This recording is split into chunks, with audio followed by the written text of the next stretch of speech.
गांव में सोमू नाम का एक गरीब किसान अपनी पत्नी उर्मिला के साथ रहता था। सोमू और उर्मिला बहुत ही मेहनती और ईमानदार थे। पिछले 2 दिनों से लगातार बारिश हो रही थी। मुझे तो लगता है आज भी यह बारिश बंद नहीं होने वाली है। हाँ, ऐसे ही लग रहा है। बादलों को तो देखो कितने काले हैं। अगर ये बारिश बंद नहीं हुई तो हमारा ये मिट्टी का घर जल्दी ही गिर जाएगा। हमने कितनी मुश्किलों से सिर छुपाने के लिए घर बनाया था। तुम सही कह रही हो, लेकिन ऊपर वाले की जैसी मर्जी होगी वैसा ही होगा। हम उसकी मर्जी के आगे कुछ भी नहीं कर सकते। सोमू और उर्मिला रात भर एक छतरी लेकर अपने घर के बाहर बैठे रहते हैं, लेकिन बारिश तो मानो उनका घर ही गिराने आई थी। सुबह होते होते उन दोनों का मिट्टी का घर गिर जाता है। अब क्या करेंगे हम? कुछ भी समझ में नहीं आ रहा है। मेरा तो दिमाग ही काम नहीं कर रहा। इस तरह हिम्मत हारने से कुछ नहीं होगा, कुछ तो करना ही पड़ेगा। चलो हम दोनों अपने गांव के जादुई कुएं के पास चलते हैं। वो सबकी मदद करता है, हमारी भी जरूर करेगा। तुम सही कह रही हो। उस जादुई कुएं ने गांव में कितने ही लोगों की मदद की है। वह हमारी भी मदद जरूर करेगा। सोनपुर गांव में एक जादुई कुआं था। उस कुएं का पानी बहुत ही साफ और मीठा था। उस कुएं में बहुत सारे हीरे थे। जब भी कोई गांव वाला उस कुएं से अपनी परेशानी बताता तो वो कुआं एक हीरा निकालकर उस गांव वाले को दे देता और उनकी मदद करता। सोमू और उर्मिला कुएं के पास जाते हैं।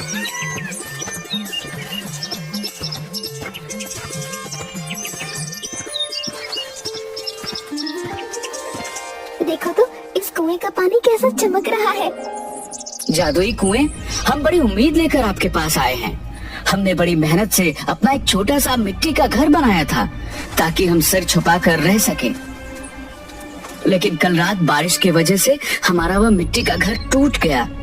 तुम गांव में सबकी मदद करते हो। हम बड़ी उम्मीद लेकर तुम्हारे पास आए हैं। तुम हमारी भी मदद कर दो। तुम दुखी मत हो सोमू। मैं जानता हूँ कि तुम दोनों बहुत ही मेहनती और ईमानदार हो। मुझे तुम्हारी मदद करके बहुत खुशी मिलेगी। अब तुम कुएं पर रखी बाल्टी को मेरे अंदर डालो और एक हीरा ले लो। सोमू और उर्मिला वैसा ही करते हैं।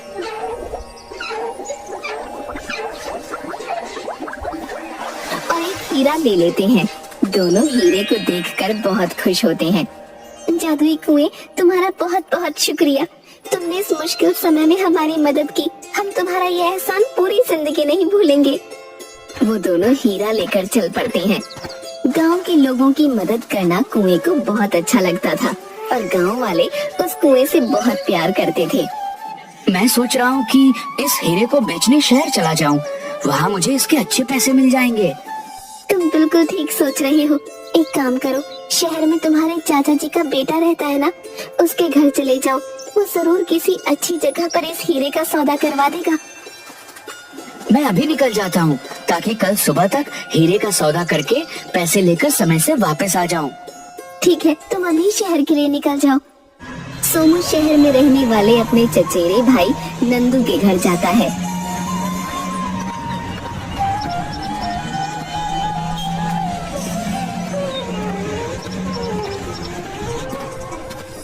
अरे सोमू भैया, आज तुम कैसे आ गए? मुझे तो लगता था कि तुम गांव में ही रहने वाले हो।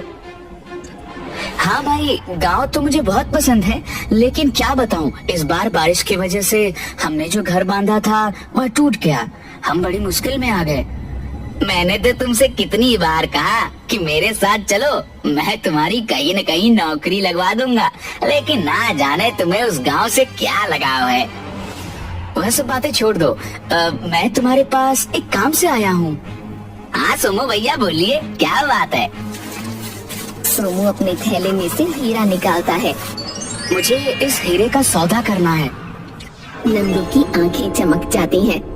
भैया, आपके पास ये हीरा कहाँ से आया? सोमू नंदू को गांव के जादुई कुएं के बारे में बताता है। नंदू थोड़ा लालची किस्म का इंसान था और बिना मेहनत के पैसे कमाना चाहता था। जादुई कुएं की बात सुनकर नंदू के मन में लालच आ जाता है। ठीक है भैया, मैं इस हीरे को आपको बहुत अच्छा दाम दिलवा दूंगा। तुम्हारा बहुत एहसान होगा भाई।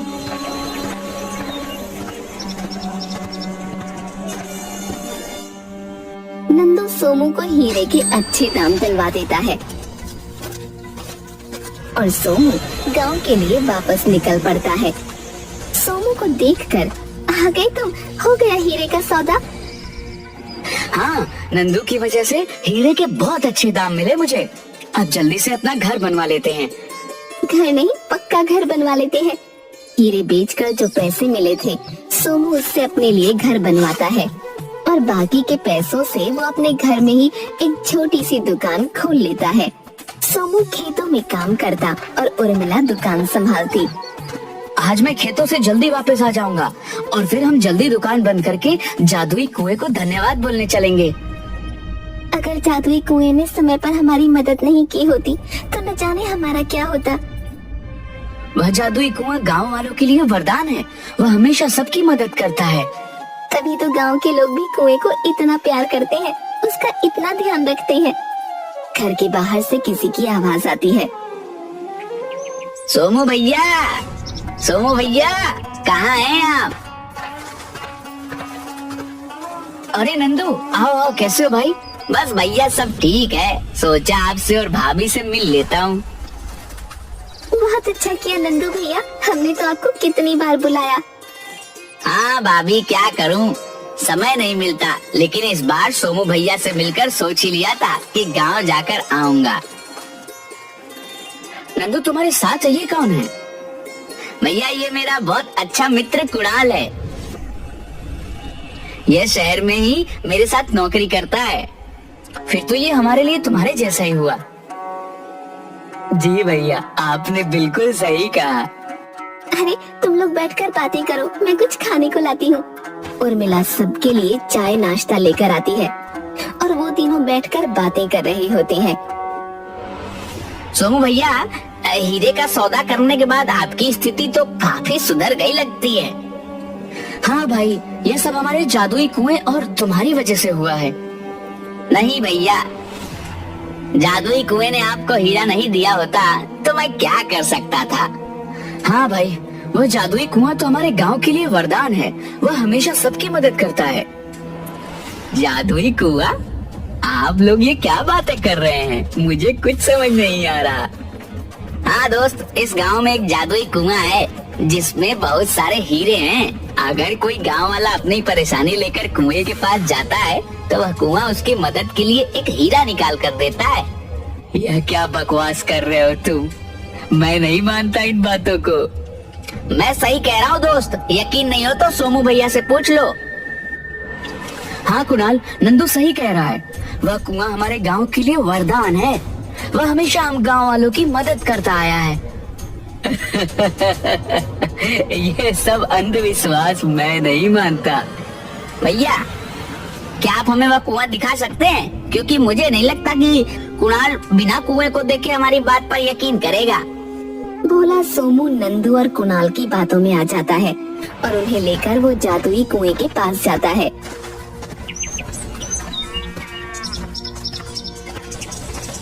इतने हीरे मैंने सोचा ही नहीं था। तुम सही कह रहे हो भाई, इतने हीरे इस कुएं में हैं। अगर ये सारे हीरे किसी को मिल जाए तो वह राजा बन जाएगा। इस कुएं के बारे में एक बात बहुत प्रसिद्ध है। यह कुआं सिर्फ मजबूर लोगों की ही मदद करता है और एक बार में एक इंसान को सिर्फ एक ही हीरा देता है।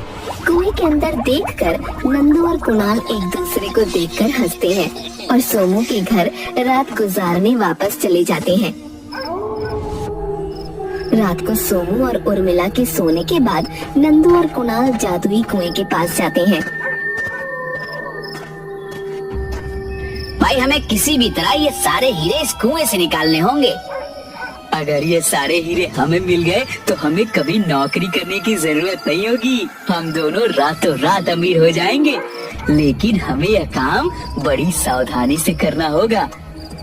तुम सही कह रहे हो। चलो अब हम वापस चलते हैं और कल रात को सीधा शहर से गाड़ी लेकर आएंगे और रातों रात ये सारे हीरे निकाल कर वापस लौट जाएंगे। किसी को हम पर शक भी नहीं होगा। ठीक कहा तुमने। कल सुबह हम शहर जाने के लिए यहाँ से निकल पड़ते हैं। सबको लगेगा कि हम लोग तो वापस चले गए और किसी को हम पर शक भी नहीं होगा। कुणाल और नंदू दूसरे दिन सुबह शहर के लिए निकल जाते हैं और रात होते होते एक गाड़ी लेकर गांव के बाहर इंतजार करते हैं। देर रात दोनों जादुई कुएं के पास जाते हैं। भाई नंदू, तुम बोरे को पकड़ कर रखो और मैं इस बाल्टी से हीरे निकाल कर डालता जाता हूँ। नंदू और कुणाल जादुई कुएं की कोई बात नहीं सुनते और बाल्टी भर भर कर हीरे कुएं में से बाहर निकालने लगते हैं। जैसे ही बाल्टी कुएं से बाहर आती है, सारे हीरे गायब हो जाते हैं और सिर्फ पत्थर बचते हैं। ये क्या हो गया? हीरे कहाँ गए? बाल्टी में तो थे, लेकिन अब नहीं है। दोनों कुएं के अंदर देखते हैं। ये कुआं तो सूख गया। अब ना तो इसमें पानी है और ना ही हीरे दिख रहे हैं। यहाँ तो सिर्फ मिट्टी और पत्थर ही दिख रहे हैं। चलो जल्दी यहाँ से भाग जाते हैं। अगर किसी गांव वाले ने हमें यहाँ देख लिया तो ना जाने हमारा क्या करेंगे। दोनों वहाँ से भाग जाते हैं। थोड़ी दूर पहुँचने के बाद ही अचानक से नंदू चिल्लाता है, कुणाल भाई, अब मुझे कुछ नहीं दिख रहा है। अरे तुम कहाँ हो? मैं यही हूँ। क्या हो गया तुम्हें? अब मुझे कुछ भी दिखाई नहीं दे रहा। मुझे अपना हाथ दो। ये लो मेरा हाथ पकड़ो। कुणाल अपना दाहिना हाथ नंदू की तरफ बढ़ाने की कोशिश करता है, लेकिन उसका हाथ उठता ही नहीं। अरे नंदू, मेरा दाहिना हाथ काम नहीं कर रहा है। मुझे तो लगता है हमारे पापों की सजा मिल गई।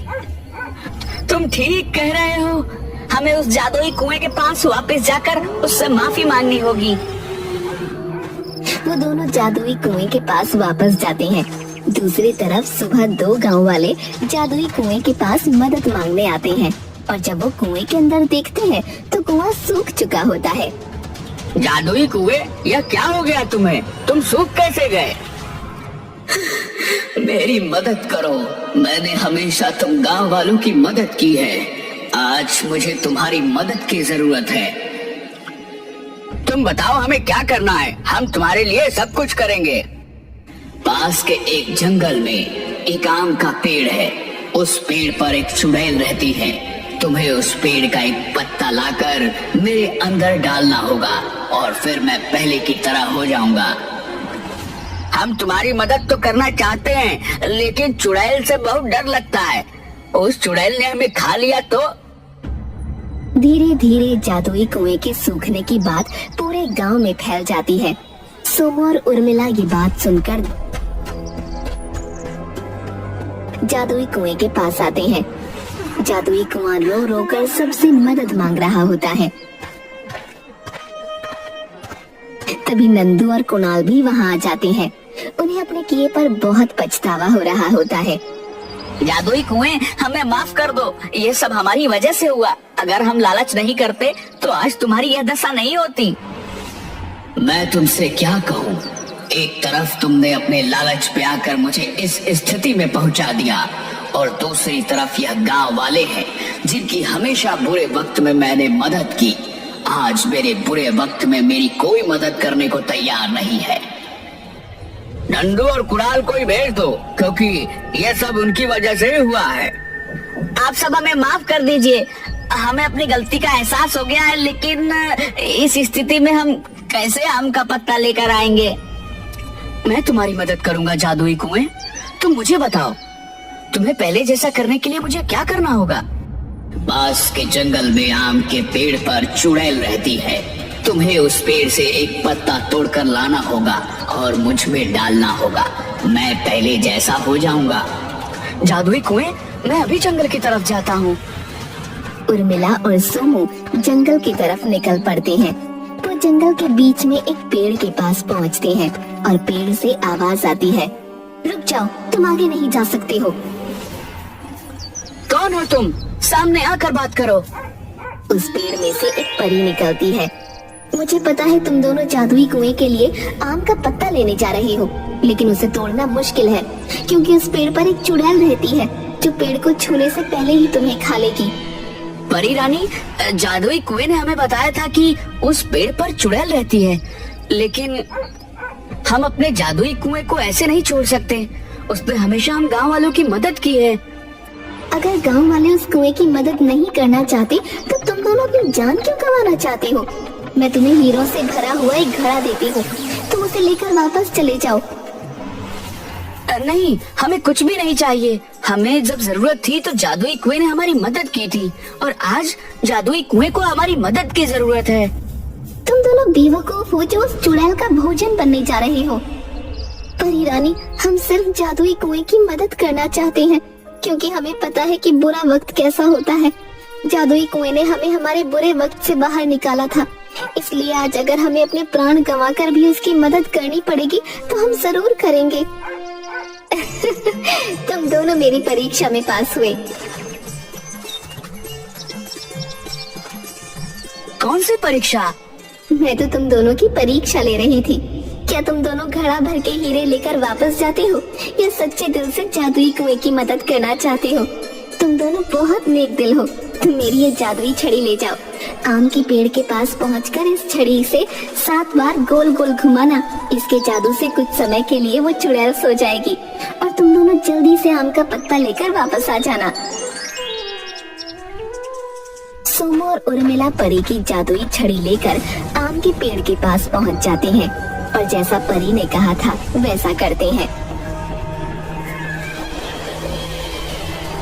जल्दी से आम का एक पत्ता लेकर वो वहाँ से वापस परी के पास आ जाते हैं।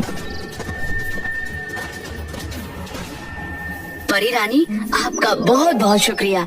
आपने हमारी मदद की। यह लीजिए आपकी जादुई छड़ी। शुक्रिया तो मुझे तुम दोनों का करना चाहिए। वो जादुई कुआं मेरी बहन सोन परी है, जिसे एक जादूगर ने बहुत सालों पहले उसकी शक्तियों के साथ उसे कुएं में कैद कर दिया था। और उस जादूगर के जादू को खत्म करने के लिए जब मैंने कोशिश की तो उसने मुझे इस पेड़ में कैद कर दिया। बहुत सालों की तपस्या के बाद मुझे और मेरी बहन को एक योगी ने आशीर्वाद दिया कि जब कोई सच्चा मनुष्य निस्वार्थ भाव से हमारी मदद करने आएगा तब हम दोनों इस कैद से आजाद हो जाएंगे। और आज तुम दोनों की वजह से मैं और मेरी बहन उस जादूगर की कैद से आजाद हो जाएंगे। परी जी, क्या आप सच कह रही हैं? हमारा जादुई कुआं एक परी है? हाँ, मैं बिल्कुल सच कह रही हूँ। वो तीनों जादुई कुएं के पास वापस आते हैं। जैसे ही सोमू आम का पत्ता उस कुएं में डालता है, कुएं के अंदर से सोन परी बाहर आती है। तुम्हारा बहुत बहुत शुक्रिया। तुम दोनों के निस्वार्थ भाव की वजह से आज मैं और मेरी बहन उस जादूगर के जादू से मुक्त हो गए हैं। अब हम अपने परीलोक वापस जा सकते हैं। शुक्रिया तो आपका है, जो आपने इतने सालों तक इस कुएं में कैद रहने के बाद भी अपना स्वभाव नहीं बदला और हमेशा दूसरों की मदद की। मदद तो मैंने इस गांव में सबकी की, लेकिन आज जब मुझे मदद की जरूरत थी तो सबने अपना मुंह फेर लिया। मैं तुम दोनों का एहसान कभी नहीं भूलूंगी। और मैं नंदू और कुणाल को भी माफ करती हूँ। उन्होंने जो किया उसकी सजा उन्हें मिल गई है। नंदू, कुणाल और गांव वाले अपने किए पर बहुत शर्मिंदा होते हैं और सोन परी से माफी मांगते हैं। सोन परी और उसकी बहन परी लोग वापस चले जाते हैं और जाते जाते वो दोनों सोमू और उर्मिला के घर में हीरों से भरा हुआ एक घड़ा रख देते हैं।